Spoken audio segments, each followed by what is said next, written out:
Welcome to Faith and Politics, a show dedicated to discussing issues surrounding the intersection of church, state, and politics, and the examination of whether you're allowing your faith to shape your politics or are your politics starting to shape your faith. In other words, what do you do when God and government come face to face? I'm your host, Orlin Johnson. Let me introduce you to our guest panelists for today. First, we have Mr. Bob Burrow, General Counsel for the North American Division of the Seventh-day Adventist Church. We have Mr. Rashawn Baker, who's the president and CEO of the Baker Strategy Group and a former member of the Maryland House of Delegates and a former county executive.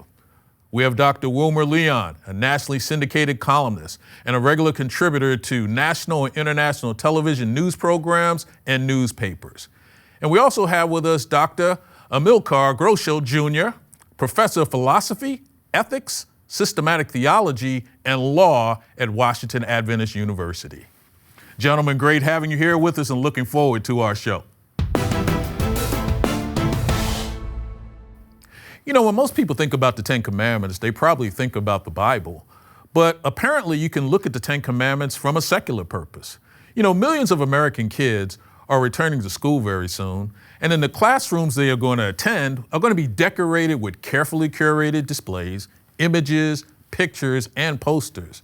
This decor is generally part of teachers' plans and aims as it relates to textbooks, worksheets, and lesson plans, and it's meant to generally give a message about history, values, and the role models, and even recycling. But over the past 15 months, legislatures in several states have been calling for particular additions to the classroom walls. Specifically in Louisiana, Arkansas, and Texas, they've enacted some mandates regarding the display of the Ten Commandments. But the wrinkle in all of this is there's some people who believe that the Ten Commandments actually can be viewed from a secular perspective, which is allowed by the Supreme Court.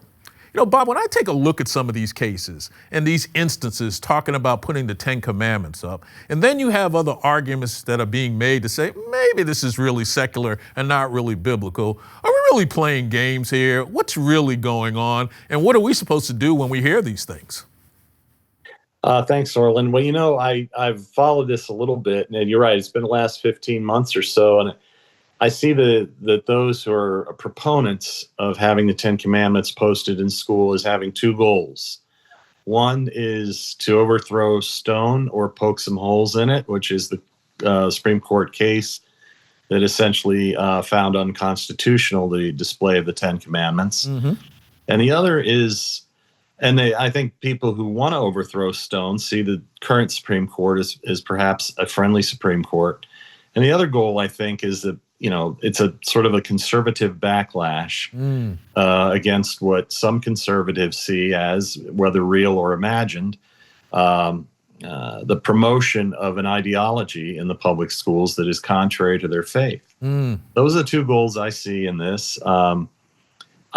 Truthfully, I think having the Ten Commandments displayed is largely symbolic, but I think those are the two goals that are going on here. You know, Sharon, how do you take a look at this as somebody who's been in the legislature and has had to deal with some of these issues? Yeah, I think Bob has it exactly right. I mean, what you've seen over the last few years, and especially now with the Supreme Court that we have, is a challenge to this. And they're using, you know, some of the argument that this is really secular. It is not religious. Much like we've had cases that deals with Peace Cross in Maryland was one of those things that are on the side of the highway, you know, but this is not that case. This is done on purpose because many, especially conservatives, don't believe our school system and our society is adhering to a Judeo-Christian type of education, or society is becoming too multi-religious. And so I think this is a thinly veiled disguise to be able to have this throughout. And unfortunately, I think given the Supreme Court makeup, it may happen that way. You know, Amilcar, you find yourself really teaching students, and I can't imagine topics like this aren't coming up.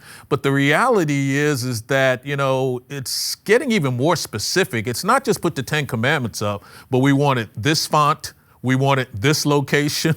We wanted this size. I mean, this is getting a little bit more than, I don't even know, even biblical scholars don't even tell you what size they want to read the Bible in. I mean, how far are we trying to go here with this? And some even get surprised when you hear and listen that those commandments weren't pronounced in English. So this would be surprising for some. But as you read the opinion and the precedent there of Stone v. Graham, actually from the 80s, I was born in the 80s, right? The Supreme Court's reasoning was that the issue with that law was that it didn't have a secular purpose. And now that gets people really confused about the concept. What does it mean, right? That's our discussion. What does it mean to be a secular?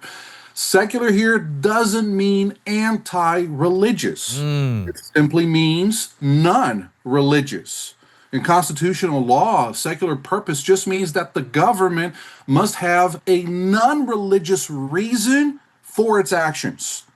So it doesn't mean religion has no place in society. Got it. It just means that the government has to stay neutral, to step back. The government has to act with neutral motives, not with the purpose of promoting devotion of any kind.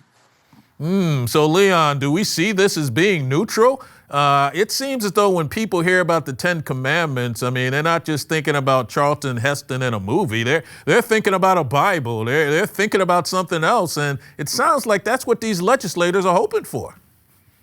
Well, I think that's what the legislators are hoping for. And it also, to add to Bob's point, seems to be an end around prayer in school, because that's also an element of what it is that they're trying to get to. And they try to use the fact that there are displays in other places, such as the Supreme Court, where the Ten Commandments are. And that, to me, gets to the question of what is the point of the display?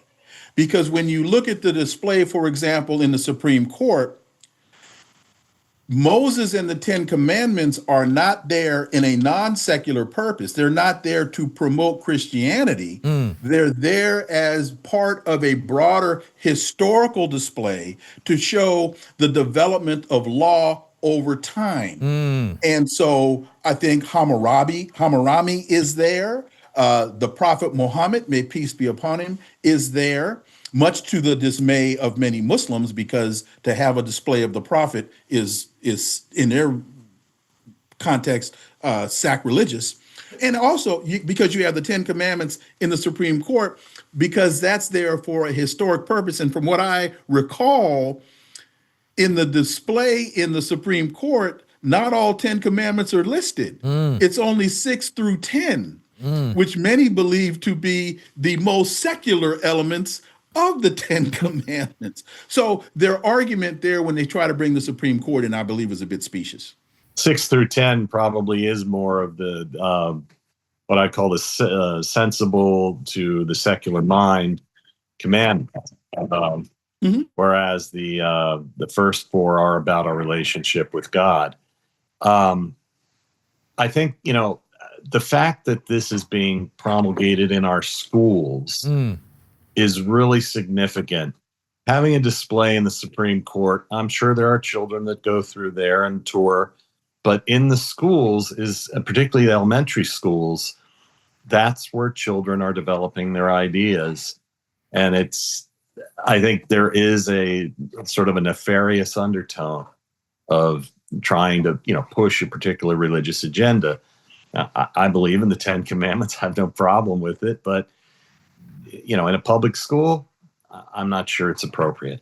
The mistake comes when government tries to compel certain religious symbols without context. That's very important. That doesn't strengthen faith. It politicizes faith. And ethically, that turns something sacred into a political tool. But there's a better way. I really believe public schools can and should teach the Ten Commandments as a foundational part of Western culture, history, civics, showing their profound influence on Western law and moral thought. But doing that without crossing the constitutional line will educate without endorsing. Don't get me wrong here. I'm a pastor. I want young people to know Scripture, but I also know that healthy faith can only flourish when it comes from conviction, not imposition. So, Sharon, it sounds like legislatures probably shouldn't be in this business. I mean, the whole idea of telling schools and teachers what you should have on the walls, because at some point somebody's going to be like, well, we need the Quran there, we need to have other things there. And as soon as that gets started, then all of a sudden that's when the real gnashing of teeth is probably going to begin. Yeah, there's probably a bunch of areas the legislature should not be involved in, and they get involved in. But one of the things that was said, and I think this is the key, the crux to this, and we've seen it before. I've seen it even when I was in the legislature, starting in the 1994s, and that is legislative intent. If you go back and look at the legislative intent of this group, this is really to proselytize. They're not there to say, hey, this is secular. Yeah. They want to say we are a Christian nation, that our public schools are a Christian place, and that if we have these Christian values, then our students will be better. So the legislative intent is always good to look at. That's why they're involved. And this is not, germinating from the community itself and saying, let's look at all the faiths and what they bring together and what they cause. This is for a purpose. And that's why when it goes through legislative bodies, you always look at, well, what are you really trying to do here? Once again, as I said, this is not one of those cases where there's, Mother Mary on the side of the road as a beacon of light that's been there for years. This is going into what they hope is a situation where kids will actually see it and be drawn to this faith at a time when this is not about a debate whether there are other faiths. This is the one they want. And I think that's why it's important to look at legislative intent, as the panelists have said. And Orland, to that point, legislative intent, the Constitution is a secular document.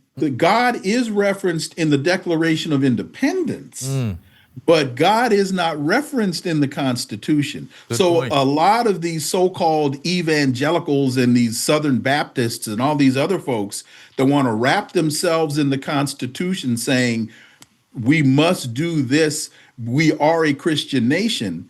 Nay, not if you read the Constitution.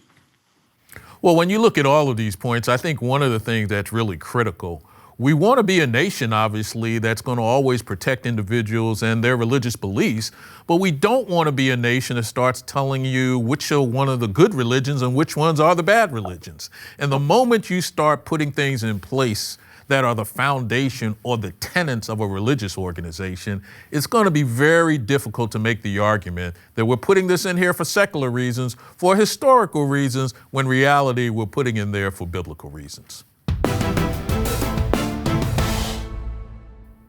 There's a case that's called Kristofersdottir versus CVS Health Corporation. And in this particular case, we have an individual who holds a Bachelor of Science in Nursing from the University of Iceland and a Master of Science in Nursing from the University of Nevada. And for over 20 years, she has worked as a nurse practitioner for both the United States Air Force, the Navy, as well as in clinics in Georgia and in Oklahoma. And a few years ago, what we have is CVS hired this individual as a nurse practitioner for their Minute Clinic in Florida. And from the very beginning of her employment, she explained her religious objections to prescribing hormonal contraceptives, and CVS honored her objection. Her manager worked with her to comply with her religious beliefs while at the same time providing solution. All seemed to be going well, and then all of a sudden it seems as though CVS decides it wants to go a different route. She wants to be in a situation where she still upholds her religious beliefs. But Bob, this is where it looks like it gets tricky. 1 minute an institution says it's okay, another minute there's a change in what they believe, but should your religious beliefs be what determines to be the defining factor, or should it be the organization just simply trying to run a good business? I'm not sure which way we're going this one. What are your thoughts on this case? Well, when I looked at it, I looked at the some material on this in preparation for this broadcast. I really didn't understand CVS's position, because it seemed like they had worked it out with this lady. She had worked for them for a number of years. Her religious convictions had been accommodated, without a dip in the CVS stock price or any impact really of any significance on the business. And I'm thinking to myself, what changed? Well, what changed is CVS changed its policies. They wanted to go with what they characterize as a holistic approach to health care, which means prescribing hormonal-based contraceptives. And while that's fine, they just didn't seem to see the fact that there was room to accommodate this lady's religious convictions. Which, if you're the plaintiff in a case like this, you're going to use CVS's behavior for the last 7 or 8 years as your primary foundation of your evidence. So if you have all those years, then, well, we've changed our policy. Well, changing one's policy does not essentially, undermine the requirements of Title VII, which are to accommodate religion unless it has a more of a profound effect on the business, which their own history would suggest otherwise. I don't know. I don't know what changed. I mean, obviously, in 2020, we had a change in presidential leadership in the United States, and there's been chatter for years about overturning Roe, but Dobbs wasn't decided till 22. And so I'm not exactly sure what changed, unless it was just some, philosophical change and CVS trying to, I know this is a weird expression here, but trying to read the tea leaves to figure out where the public was. I don't know, but it just seems to me like this was a loser case from the defense side going into it, and frankly, whoever was advising CVS and recommended that they settle, they probably have lawyers that are much smarter than I am, but I would have recommended a settlement as well. I just don't see how you defend this. Amilcar, how do you see this? I mean, I see you're kind of shaking your head, but the weird thing is that, well, policies change all the time. So I've got a change in policy. Why shouldn't we expect somebody to have to comply with it? Yeah, the company is looking for some level of uniformity, the holistic approach that they're talking about. And the lawyer in my head talks about, it brings up Title VII of the Civil Rights Act and the notion of undue hardship, unless it's causing undue hardship. Well, it doesn't mean something that's inconvenient for the company. It means something objectively costly, disruptive for the entire operation. And if an agreement was worked smoothly for years, it's very hard to claim that suddenly it became a hardship. So that cost them a lot of money. But ethically, the bigger issue here is about conscience. Whether you agree with her conviction or not, conscience is a non-negotiable part of human dignity. If we ask people to silence or compromise in their deepest beliefs in order to earn a paycheck, then we've just contributed to a slow and ongoing process of erosion of what liberty really means. So we need to pay attention to, because it's not a given, right? Freedoms. And as for a Seventh-day Adventist with Jewish roots from my mom's side, that really resonates. As minorities, we've always sought accommodations, probably ever since Abram wandered out of Ur of the Chaldees, accommodations for Sabbath, for diet, for conscience. And if we want liberty for ourselves, we need to defend it for others as well. So the case may have settled. Cost some money for CVS, most certainly, but it still speaks loudly about conscience matters. Wilma, what I'm trying to figure out with all of this is sometimes policies change and society thinks it's a good change. There are times you couldn't have, quote unquote, intermingling in schools. They wanted them to be segregated. Policies would change, laws would change.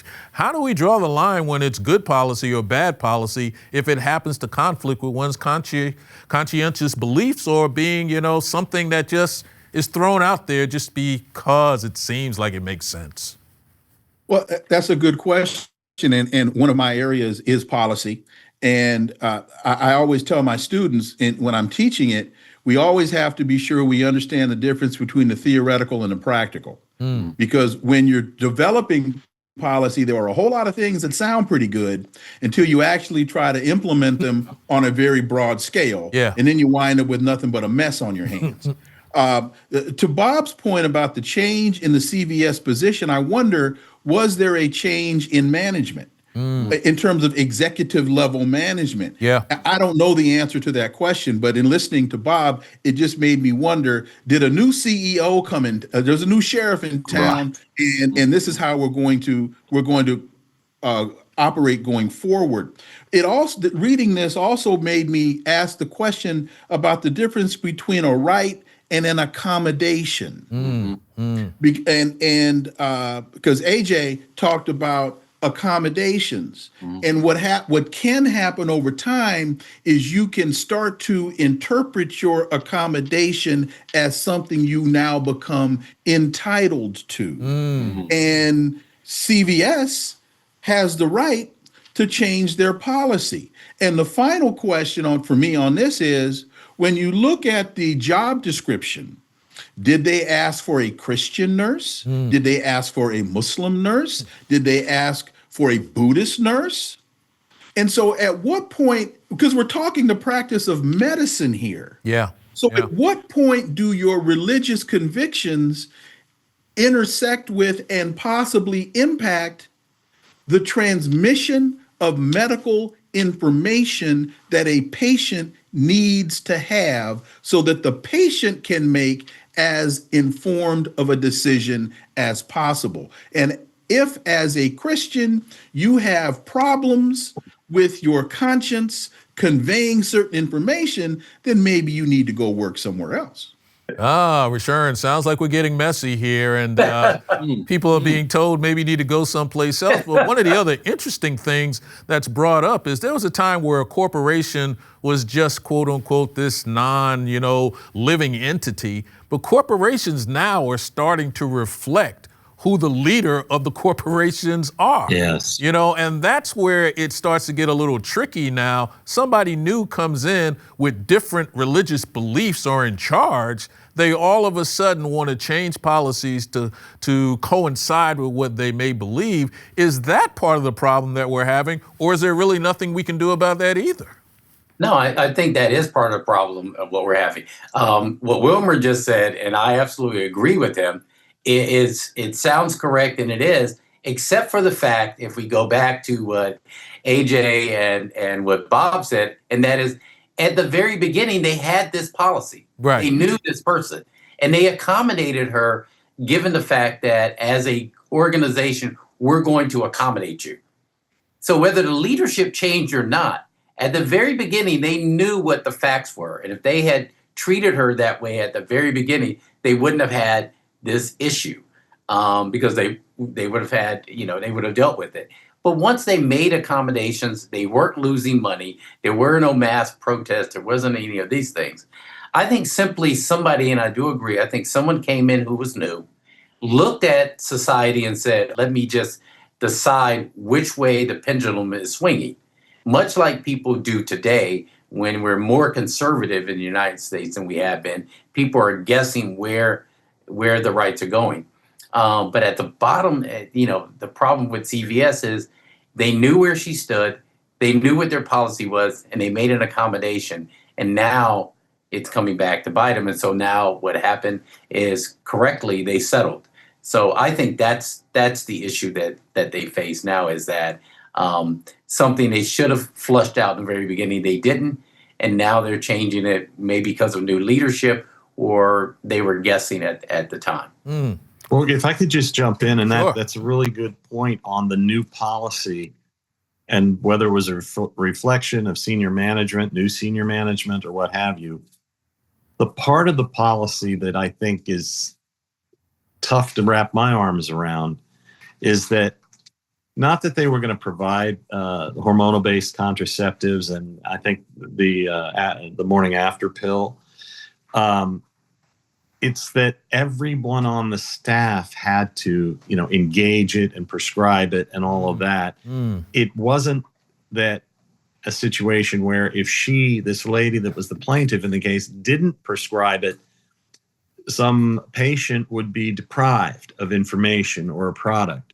It was that everyone, it was almost like they were making a point, like, get in line or get out. Yeah. It had very little to do, at least as far as I can see, with the provision of service. And to me, that's problematic. And I get the whole, accommodation versus right. Mm-hmm. But I think if you can make an accommodation and basically not, significantly impact your business, it just seemed like they were trying to make a point here about something beyond running their business. Well, Milka, it sounds like accommodations is what institutions are supposed to do based on the law, I'm assuming.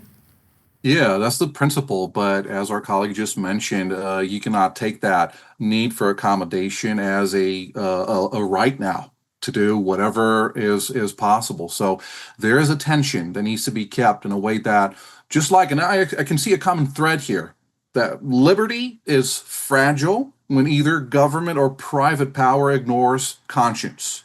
So just as government must stay neutral, not hostile, but neutral, employers also must show flexibility in that sense when it comes to deeply held faith beliefs. And I think that's the real point there. An accommodation is something that can take place based on an institution moving forward, but we can't get to the point that we believe that just because you've got it, it now becomes a right that you're entitled to. So as a result thereof, we have to keep fighting and staying on the front line for the protections that are really needed for all people. Hey, Rashawn, tell me something I don't know. Well, since I've been reading John Quincy Adams as one of my new favorite presidents, did you know that after his presidency, he was one of the leaders of the anti-Mason party because of religious issues with Masons? Did not know that. Leon, tell me something I don't know. And sticking with John Quincy Adams, did you know that the Eiffel Tower grows in the summer by approximately 15 centimeters due to thermal expansion? The iron expands in the summer and the Eiffel Tower gets taller. Did not know that. Hey, Bob, tell me something I don't know. Well, in the last year or so, since President Trump was elected, we've heard a lot about felons being in office. Well, there was a fella in 1920 by the name of Eugene Debs who ran for president as a socialist. He ran from prison. He garnered almost 1 million votes, which wasn't close. But he, as far as I can find, was the first felon to run for president, albeit unsuccessfully. Oh, wow. Amilcar, tell me something I don't know. I'll share a personal one with you. This beautiful picture behind me here is São Paulo, Brazil's financial capital, and the place where I was born. Oh, my goodness. Gentlemen, appreciate all our good dialogue today and hope we can do it again soon. And thank you again for being here with us. Hope you enjoyed our conversation. Just remember, if it's about God and government, it's faith and politics. See you next time.